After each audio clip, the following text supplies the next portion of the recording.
Post Covid and O T T ಜಾಸ್ತಿ popular ಆದಮೇಲೆ ಅದು ಕೊಡೋ ಕನ್ವೀನಿಯನ್ಸ್ ಮುಂದೆ ಈ ಬೆಂಗಳೂರು ಟ್ರಾಫಿಕ್ಕಲ್ಲಿ ಈ ಟಿಕೆಟ್ ಪ್ರೈಸಲ್ಲಿ ಥಿಯೇಟ್ರಿಗೆ ಹೋಗಿ ಆ ಪಾಪ್ಕಾರ್ನು ನ್ಯಾಚೋಸಿಗೆ ದುಡ್ಡು ಕೊಟ್ಕೊಂಡು ಸಿನಿಮಾ ನೋಡೋದು ತುಂಬ ರೇರ್ ಆಗಿಬಿಟ್ಟಿದೆ. ಅದು ಅಲ್ದಿರ ಇವಾಗ ಒ ಟಿ ಟಿಲಿ ಅಕಸ್ಮಾತ್ ಸಿನಿಮಾ ಇಷ್ಟ ಆಗಿಲ್ಲ ಅಂದರೆ ಒಂದು 15 ನಿಮಿಷ ಟ್ರೈ ಮಾಡಿ ಇದು ಯಾಕೋ ಚೆನ್ನಾಗಿಲ್ಲ ಅಂತ ಆಫ್ ಮಾಡ್ಬೋದು, ಇಲ್ಲ ಇನ್ನೊಂದು ಬೇರೆ ಸಿನಿಮಾ ನೋಡ್ಬೋದು. ಆದರೆ ಥಿಯೇಟ್ರಿಗೆ ಹೋದರೆ ಹಾಗಲ್ಲ, ಸಿನಿಮಾ ಚೆನ್ನಾಗಿದೆಯೋ ಬಿಟ್ಟಿದೆಯೋ ನೋಡಬೇಕು, ಇಲ್ಲ ಎದ್ದು ಬರಬೇಕು.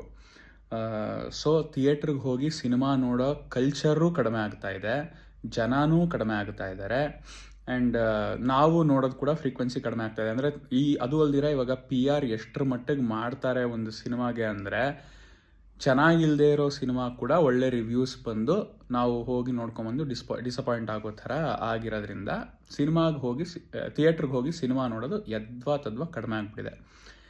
ಸೊ ನಾನು ಕೂಡ ತುಂಬ ದಿನ ಕಾದು ಚೆನ್ನಾಗಿದೆ ಅಂತ ಸುಮಾರು ಕಡೆಯಿಂದ ರಿವ್ಯೂಸ್ ಬಂದಮೇಲೆ ಮಾತ್ರ ಸಿನಿಮಾ ನೋಡೋದು, ಹಂಗಾಗ್ಬಿಟ್ಟಿದೆ.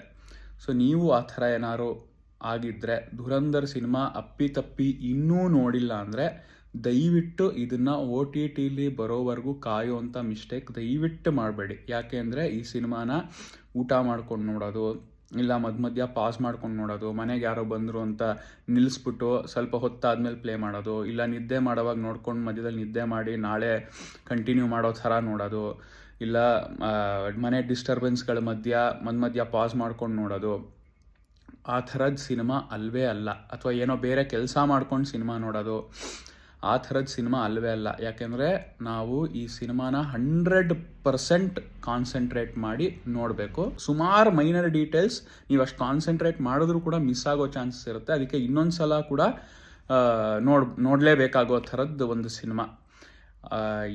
ಅದು ಹೆಂಗೆ ಅಷ್ಟು ಚೆನ್ನಾಗಿ ತೆಗೆದಿದ್ದಾರೋ, ಅದು ಯಾವ ರೀತಿ ಪಾಕಿಸ್ತಾನ ಥರದ ಎನ್ವಿರಾನ್ಮೆಂಟ್ನ ಸೃಷ್ಟಿ ಮಾಡಿ ಆ ಥರ, ಅಂದರೆ ಆಬ್ವಿಯಸ್ಲಿ ಫೇಕ್ ಮಾಡಬೇಕು, ಪಾಕಿಸ್ತಾನ್ಗೆ ಹೋಗಿ ಶೂಟ್ ಮಾಡೋಕ್ಕಾಗಲ್ಲ. ಇಲ್ಲಿ ಇಂಡಿಯಾದಲ್ಲೇ ಒಂದು ಲೊಕೇಶನನ್ನು ಅದನ್ನು ಪಾಕಿಸ್ತಾನ್ ಅನ್ನೋ ಥರ ವ್ಯೂವರ್ಸ್ಗೆ, ಆಡಿಯನ್ಸ್ಗೆ ನಂಬಿಸಿ ಒಂದು ಸಿನಿಮಾ ತೆಗಿಯೋದೇ first of all it's a huge challenge.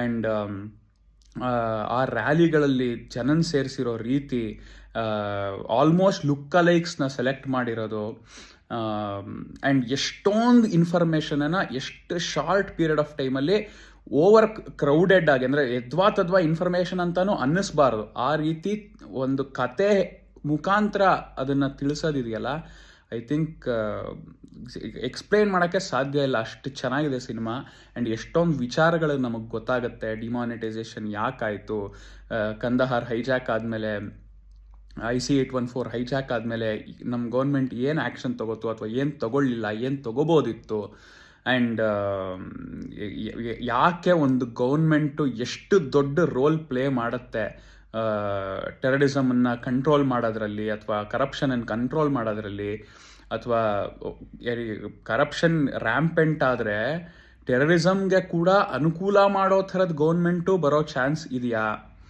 ಇವೆಲ್ಲ ವಿಚಾರಗಳನ್ನ ನಾವು ತಿಳ್ಕೊಳ್ಳೇಬೇಕು. ನಮ್ಮ ವೋಟ್ ಎಷ್ಟು ಇಂಪಾರ್ಟೆಂಟು ಅನ್ನೋದನ್ನು ನಾವು ಅರ್ಥ ಮಾಡ್ಕೊಳ್ಳೇಬೇಕು.